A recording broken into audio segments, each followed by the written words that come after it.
Je suis le directeur de publication et le président du groupe donc du Panda. Oui. Qui est signé Tribune de libre expression. Alors en quoi il est libre?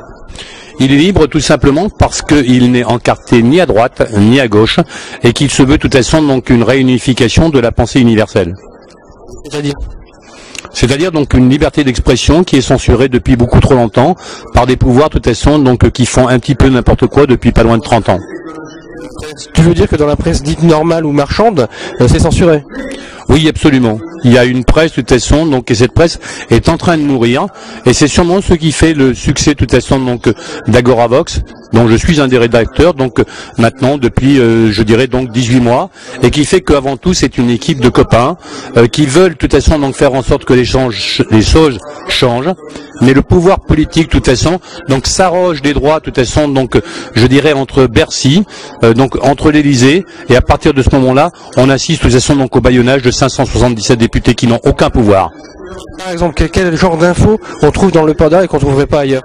Tout simplement une presse qui se veut très proche de celle du Canard enchaîné, qui se veut de toute façon donc très proche donc de Libération, qui se veut très proche du Monde, c'est-à-dire donc une forme d'expression que l'on ne trouve pas ailleurs, parce que justement donc la presse traditionnelle, comme le disait de toute façon donc Jean-Luc tout à l'heure, se meurt parce que donc les gens n'ont plus le courage de toute façon donc d'assumer leurs responsabilités. Par exemple, quel article tu as rédigé qui est dans le Panda et qui ne serait pas publié ailleurs? La position notamment de toute façon donc des 12 années que Chirac vient de passer à l'Élysée. Qui dit quoi par exemple? Qui dit que de toute façon il est totalement inadmissible, mais que ce soit Chirac ou que ce soit François Mitterrand, lorsqu'ils partent à la retraite, de toute façon ils se retrouvent donc alors qu'ils n'ont aucune imposition là-dessus, ils se retrouvent de toute façon donc avec des retraites qui avoisinent 20 à 40 000 euros par mois. Ce sont des gens de toute façon donc comme vous, comme moi, qui travaillons et qui les subventionnons là-dessus et qui vont de toute façon donc manifestement en dehors de tous les titres et de toutes les propriétés qu'ils peuvent posséder, vivre de toute façon donc comme ils le font et comme ils l'ont fait depuis 40 ans donc sur les dos du citoyen de base.